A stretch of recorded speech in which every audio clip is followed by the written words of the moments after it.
not recognizing that employee attention is a finite resource will result in ignorance from employees, or even further declining engagement. Because, as you say, the number of tools that are available in the market to be able to turn written content into videos or be able to use AI tools to summarize it. Copilot is very good at taking content and information and grounding it in your individual context. We're risking the fact that AI-mediated content is how carefully crafted messages are going to be consumed by people, because it is the easiest way to do it. I think maybe we discussed that internally here, is the aspect of AI-mediated responses.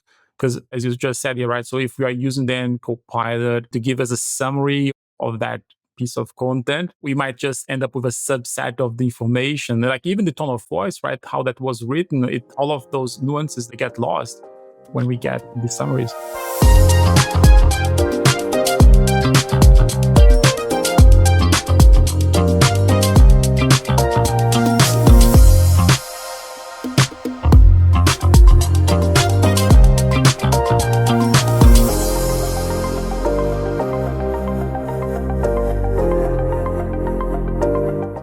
Hi, everyone.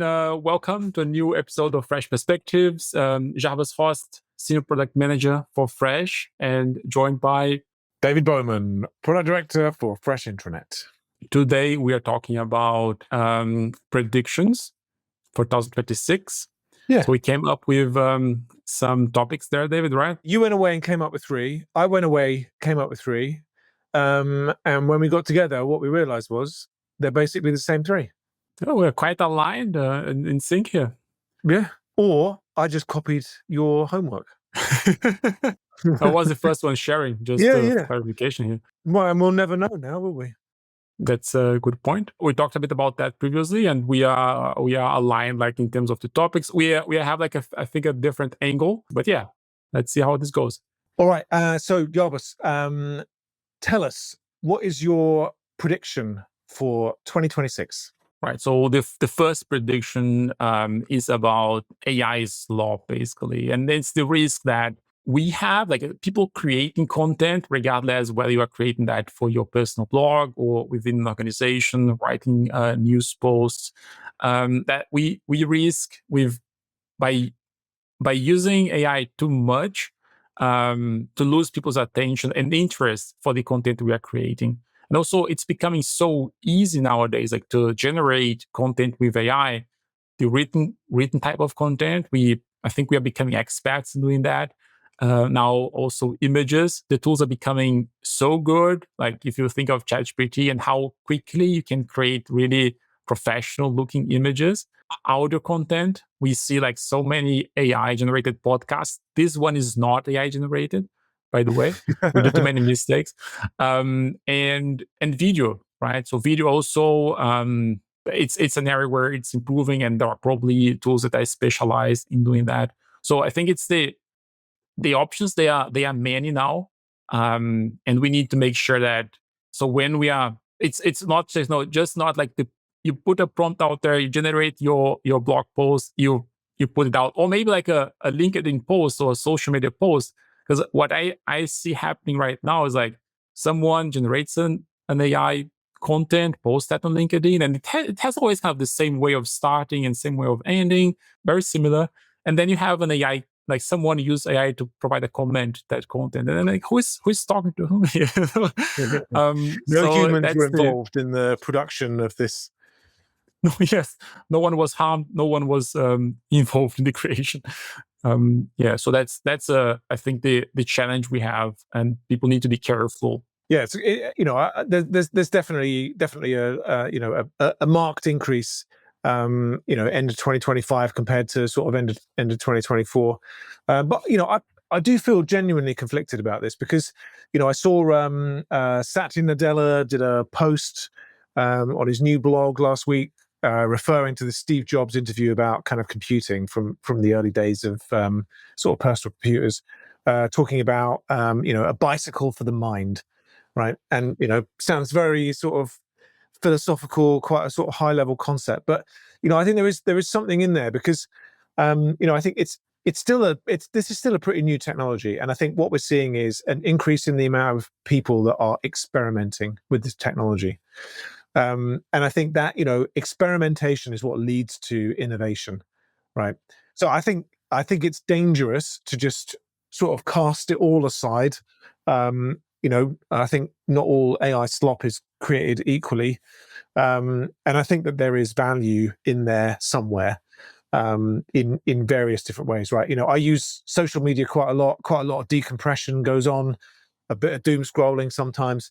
And what I see in some of the very clearly AI generated videos is actually some really sharp, observed creativity, witty, funny stuff. There was a series a few weeks back of the Queen rapping on the streets of London and Birmingham, and it was sharp. It was quite sort of witty, and looks like it's got quite high production values because it's AI generated, of course. But there's something in there, I think, that is creative, useful. It's difficult to describe it as valuable when it's the Queen rapping, of course, but I think it all of this stuff leads to some level of innovation somewhere. So I think it's difficult to write it all off as being AI slop. But I do get the point that, the more that these social media platforms in particular fill up with obviously fake content, reduces the value and potentially the audience over time as well. I think if you see a value, and the value can be like entertainment, right? On what you are consuming there, it's fine. So even if it's AI generated, now the risk is like, you go read something, and everything has like the same structure, the same format, the AM dashes. There's some ways like how the content is created that it looks always kind of just the same. It becomes hard to read, right? Like, and I Yes. mean, and because you might maybe even like know that person, like, and it's not authentic. That it's not the way how that person, like, or organization, or even like would express themselves. There's a tough thing in there for me as well, because historically I was an M dash guy, right? That was in my writing style. And since AI tools have taken off, I have noticed myself kind of retreating from using M dashes in any written content, because everything it's like an immediate telltale sign that it's being created with AI. And the reason I do that is that I do think that people disconnect when they can quite clearly see that something is AI generated, and it feels like you're reading something fake. Yeah, I think like also when it comes like to those videos in social media, right? It's the if you have also the thing that you are being fooled, depending on the type of content that people are creating there, like, so you end up maybe losing trust or confidence in the platform, and like, I think that's the risk that I see with AI, and because like Yeah. the AI generated content, so it's so easy to create that now. Anyone can create. We need like to make sure that we are not like just putting something out there where there's a lot of rambling, where everything just looks the same. Use AI, I think, like to assist you create and achieve your goal, but maybe like not to go end to end. Yeah. Well, and look, I think my kind of the lens that I was looking at this first prediction through, is really kind of focusing on employee attention, right? I think that there is a real challenge for organizations related to this area, that employee attention is becoming a very scarce resource in organizations, right? There isn't a lot of time for people to consume all the content that A, you need them to, and B, you would like them to. You as an organization, you want people working and focused and achieving objectives for your organization, not necessarily reading everything that you're putting out into the organization. And I think people are saturated with content already, right? Teams, calendars, inboxes, Slack, announcements, alerts, stuff coming through on mobile phones, stuff coming through on desktop. There is just content everywhere now. And I think increasingly this amount of noise generates disengagement for organizations, for employees.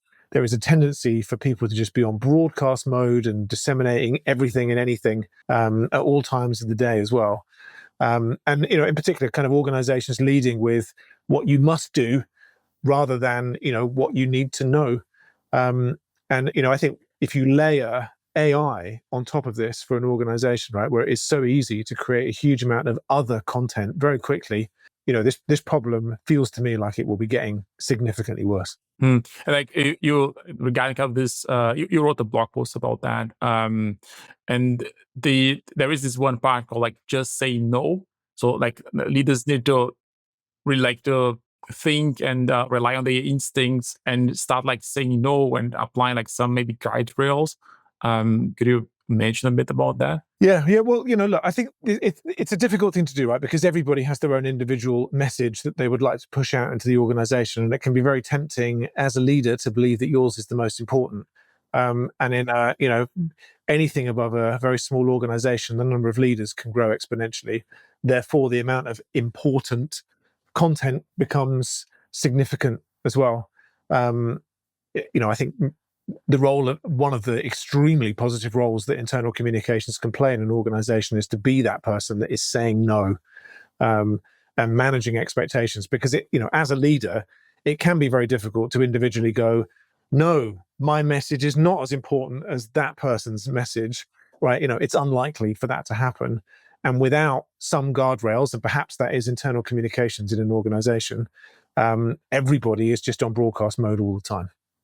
So, whilst it is incumbent on leaders to be reasonable about this, it's unlikely that you may not even know that there's a bunch of other people in the organization that are pushing content out at the same time you are. And that reinforce like the role of internal communications, right? So they have the overview. They have like a calendar where they are managing all of this content. But it does require an organization to recognize that its employees' level of attention is a finite resource, right? And you do have to protect it. And you need to spend time working out what is the focused message that we should be giving to people. In any organizations where there are tools at people's disposal that they can use AI to be generating a lot of content, I think it needs to be cracked down on in organizations way more than it does need to be on social media, because people will misuse it, believing that their AI generated message is the most important thing that everybody else needs to know about. You wrote, I think, like something very, very strong there in your blog post, which is the question is basically here. So what is consuming attention without creating value, and why it's still there? I think it's a fundamental thing for organizations like to identify and what like challenge themselves. Yes, well, and value needs to be you have recognized that there is a block of attention that you're going to be able to put people's eyeballs on your pieces of content. What is number 1, 2, and 3 on that list? Very good. There is this Swoop analytics benchmark where they analyze like how much time people really spend on intranets or like reading a blog post. It's small, like, and I mean, so you are fighting for that attention, like on the content you are putting out there, right? It's a fraction of time compared like to the amount of time that they have like to perform their tasks. And the impact of not making best use of that or optimizing for the attention that's available is that people will make their own decisions about whether they're going to read it, whether they're going to consume it. The result of that could be ignorance. It could be decisions not getting made in the organization, or employees finding their own way of consuming content, right? Turning your carefully crafted message into a couple of bullet points that's grounded in their context. I think it's probably a bad thing to allow employees to be making their own judgments about how they're going to consume the messages that you're pushing out. Great. Well, then let's talk now about prediction number 2. It's coming already like from 2025, and I believe this will continue in 2026, maybe even increased, is software consolidation, especially for organizations who are Microsoft 365 centric. And I mean here organizations who have like all of their employees with a Microsoft 365 license. Because when we are talking about Microsoft 365, we're also talking about a platform that gives us tools for collaboration, communication, automation, social network, and much more, right? And then we have now the AI layer, which is Copilot, that comes on top of all of that. So Copilot is integrated with my organizational data, which means it has access to my emails in Outlook and messages in Teams and files in SharePoint, and my calendar. So I have AI here, like with enterprise data protection, access to my organizational data, and as an organization, I'm making that investment because it's an easy way to enable organization for my employees, right? And it comes with value. Now I have applications running outside of Microsoft 365. Maybe you have an internal a newsletter for your internal employees running outside of the platform. Maybe you have your intranet running outside of Microsoft 365, which means then also here that all of the content, the news, the pages, maybe even policies that are kind of being handled within that applications, SaaS applications. Now we have our powerful, heavily invested AI, which is Copilot, not having access to that data.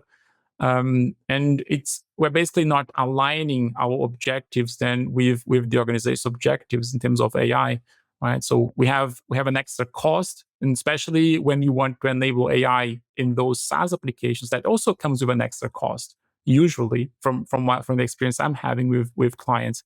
So I think it's a logical step for organizations to go and try investigate. So can I solve this intranet use case? Can I solve the internal newsletters use case in Microsoft 365? So, and if yes, so let's move there because I'm going to save costs. So you're interesting concept then. So what you're highlighting here is that the main user interface ends up being Copilot, and that all systems or data needs to be within the line of sight from Copilot. I think Copilot is becoming kind of a tool that people are using more and more in their day-to-day tasks. And Copilot and having access to information such as my content pages, where we might have kind of a how to pages explaining how things work in the context of IT, for example, the news and so on. So if Copilot has access to all that information, that helps me then in the end. So it helps Copilot provide users with better answers. So if Copilot doesn't have access to that information, we are basically losing that context. So I think that's it. It doesn't need to be that Copilot becomes kind of the main interface for work, but since it we are must kind of be able to consume its data. Yes, it needs to have access to the data, so we can basically get more out of that. Yeah, and I guess that idea that if the system that you're creating, building, providing to customers has SharePoint as a back-end storage, that is automatically a given then, that Copilot has access to the data. So if you're introducing a new, sorry, I forgot, like acknowledgement system or a content management system. So if you're introducing that outside of Microsoft 365, so then you are really risking there, like AI, not like in this case, Copilot not having access to that information, which is a unfortunate situation, right? And also, like when it comes to enabling AI in additional SaaS applications, the discussions I'm having with clients right now is that, well, I also need to pay there maybe like $10 pounds per user per month, and I'm paying like $30 per user per month in Copilot. So if I have to pay like everywhere where I want to have AI, 10, 15, $30 per user per month, so that becomes like a very expensive investment. And in the end, you might just logically, money is limited in organizations. You will consolidate that, and you have like one central AI, and some services they can, like an intranet, and so that can exist within Microsoft 365. So I think that's looking from a business strategic point of view, it's a logical step, and we are seeing that in discussions we have. So I believe that will intensify in 2026. Yes, yeah. I think it stands to reason for organizations that are proceeding ahead with a Copilot as the centerpiece of their AI strategy, that any systems they're buying, applications they're building, would need to be at least somewhat compliant with Copilot, that its data is available in chats, conversations, or there are agents that can be plugged into the Copilot interface. And I guess my again along similar lines, my prediction for 2026 on, there's potential that the intranet itself becomes something of a sort of operating layer in an organization, and I think if we extend is what we were talking about, that, where Copilot is becoming a primary user interface for people to get information from, that the intranet becomes one of the things that is feeding that. And I think the result of that could be that we're starting to see a shift in the focus of many intranet vendors, as you say, particularly in the Microsoft 365 ecosystem.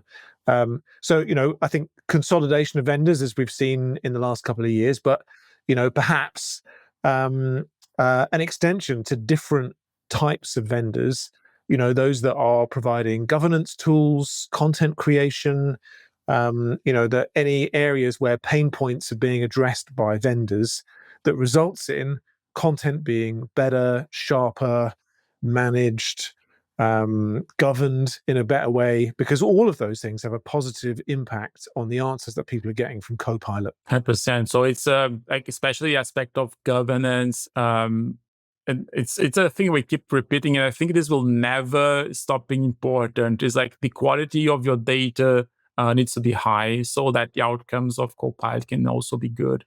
So it's I think it's a constant theme, right? And something that you cannot stop like doing, because the day you stop like taking care of your data governance, like making sure that your data like is accurate and so on, that means that your search results, your Copilot outcome will stop being good. Yeah, and I think the impact here for all of us is that we're working in a changing market, and needing to manage and monitor the kind of things that customers' understanding of these challenges, of these issues, building them into products, but not entirely replacing the concept of things like intranet as a user interface. So a lot for vendors in the market and people buying solutions in the market to think about and consider as this AI influence shift continues to have an impact on all of us. It continues to have, and it doesn't look like it will stop.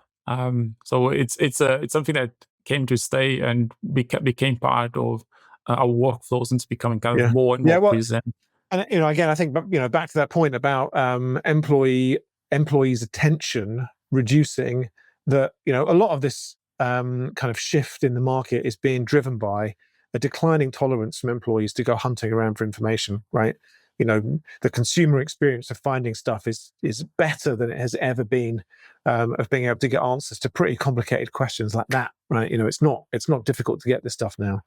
That as we know from previous experience, that consumer grade UI and applications do have an impact on what they're expecting to see in the workplace. Yeah, so they want the same level of experience from the digital, like the business application. Yes, yeah, and the idea of needing to switch between models or applications, certainly becomes a bit frustrating when some of those applications aren't that easy to use. That's a good point. I can kind of carry on with this direction here of like having AI supporting us with our workflow. So and it's kind of going to your, I think, third prediction about having AI supporting telecommunicators. Can you explain it a bit more? Yeah, so prediction number 3, I think for me is, and again, sort of a shared prediction here about the kind of continued impact that AI and in particular agents is going to have in the workplace. And I think internal comms, my kind of lens on this one is that internal comms becomes, or has the potential to become, one of the most AI augmented roles. The overlap between what AI tools are really good at doing, content creation, summarization, is a key element, certainly not the only element, but a key element of an internal communications role. It's the overlap there is huge in what they're great at doing and what internal communicators need to do. I think at a simplistic level, it's theoretically possible. It's wrong, right? But it's theoretically possible for some organizations, some people, senior leaders, to believe that you could therefore automate internal communications through stitching together a series of agents. I think that's it's possible to believe that, if you think that creation of content is the only thing that's happening there. I think what's being missed there is the human judgment, the synthesis, the problem solving, the human relationships and interfacing, all of those things go into kind of crafting narrative, message, priority. But I think internal comms certainly has the potential to be challenged, mostly because it's a resource and budget poor team. Often a team of one, or a very very small team with a small budget. But also, therefore, I think it's a role that could get significant value from AI. We were talking previously about kind of automating, building agents for these kind of things that, being able to assess multiple incoming requests, building in feedback from employees, adding in sentiment analysis, analytics from intranets or other channels like email, and being able to kind of balance that against personas that have been created, organizational objectives, values, using those kind of things to produce something of priority or justification or, themes of content. There is, I think, huge power in AI to support internal communicators, but also danger in the role. I think a very interesting one as well. So because as you mentioned, right? So if maybe there is an ambition for some organizations to try to replace people with, let's say, AI, right? Now, if let's say in the context of internal communication, if that would happen, so if we have AI agents taking care of all of this content creation part, and as you said, it's much more complex than that. We end up then with losing employees' attention with AI's slop. Yes, as well. we're back to problem number one. Yeah. So I think that's the risk we end up having here, and that's so. I think I like to see that the same way as you see, right? So it's AI augmenting, helping people perform their tasks.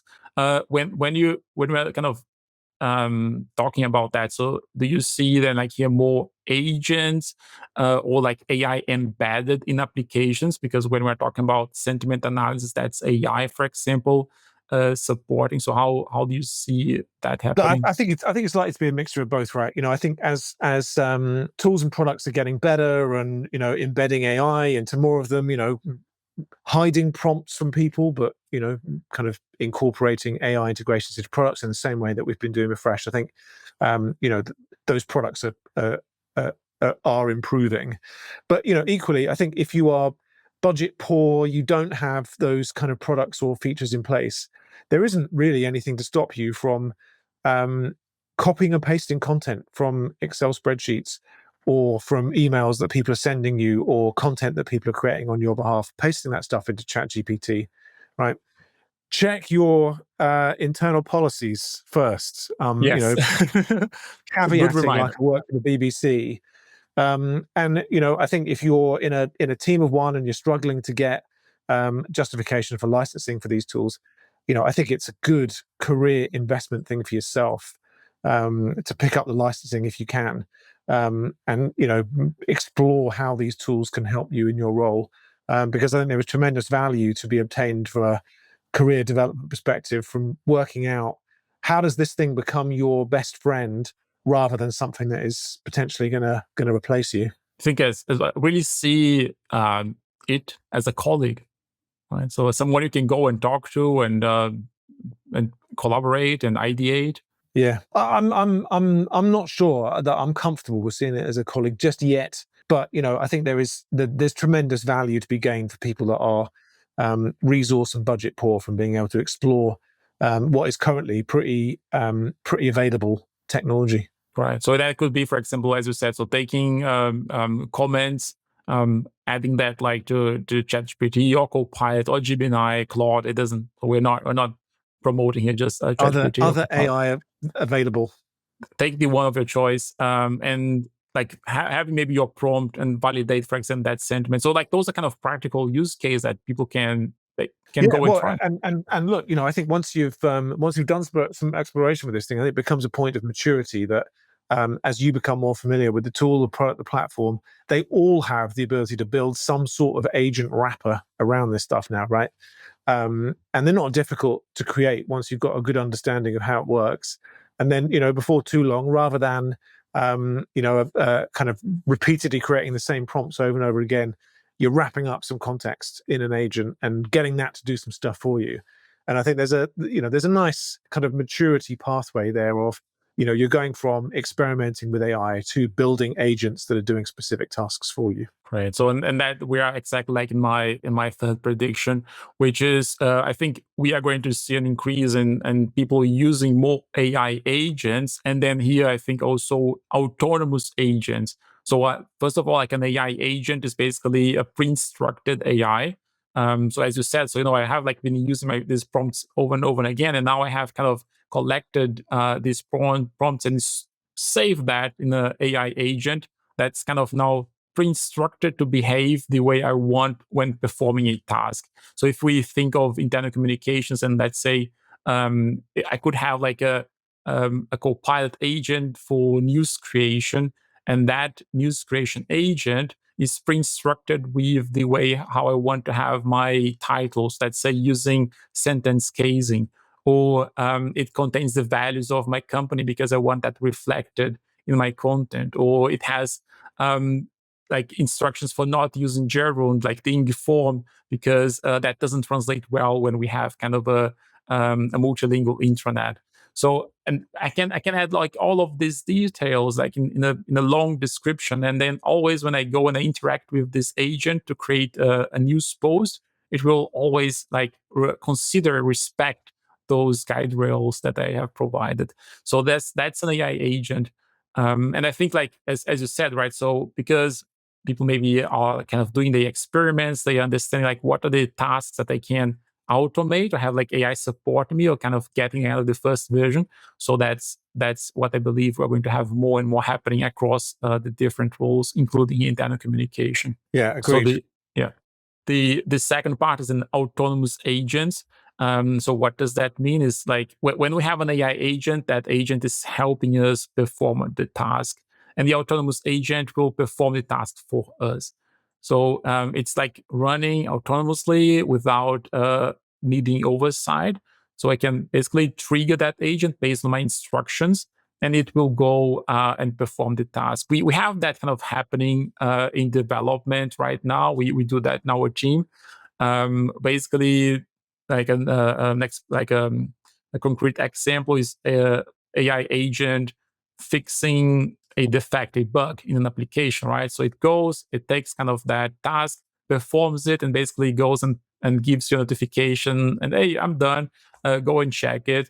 So it becomes kind of a colleague, or like colleague is like going forward like very very far, but really like a real assistant helping you here, and that Yeah. could be used like to automate, like download information from one place, upload another place, or maintain a list. So those are kind of ways how I can have then those agents supporting And my task. it could be things like, as you're finishing up for the day, that you issue an instruction of archive off all pages in the intranet that haven't been viewed in the last 140 days, or whatever the threshold is, and your agent is going to go and find those pages and then hand off to the other agent that's responsible for actually doing the archiving, because that other agent has got some instructions about how to archive, where to tag them with, and there's some specific governance in that. So this idea that it's not just an agent with a single set of instructions, it is an agent that is communicating with other agents that also have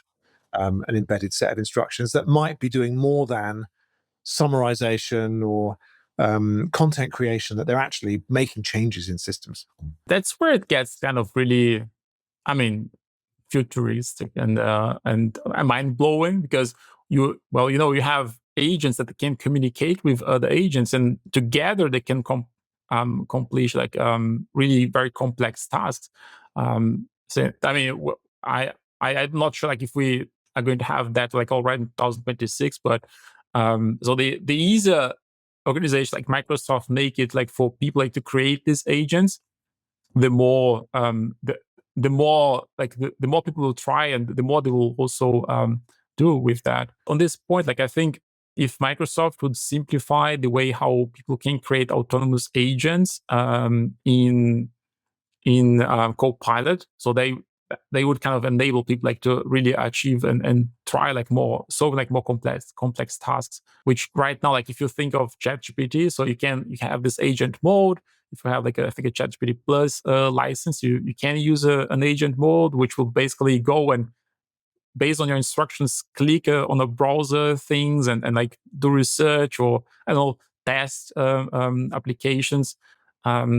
So you can like as an end user can do that right now, and Microsoft is currently I would say like hiding that like or having that solution behind Copilot Studio, which would require involvement of IT in an organization. So if that would be enabled like for the users in the organization as well, maybe some users, it would simplify the adoption of this capability. That's very powerful. Yeah, you can certainly see the direction of travel this is heading in.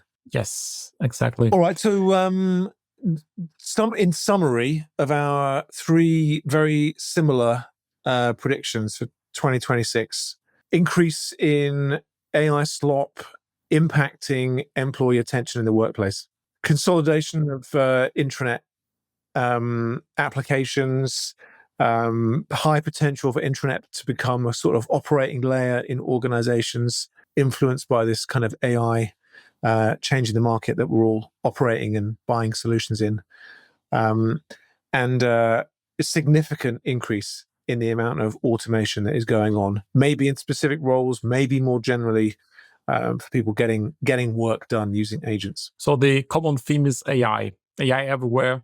That's no surprise. No surprise. It's like the market is going all in this direction. It's hard like not to talk and experience that in your life, in your work. Cool, all David. Right. Good to chat today, Jarbas. We'll see you soon. As always. Thank you. Thanks, everyone.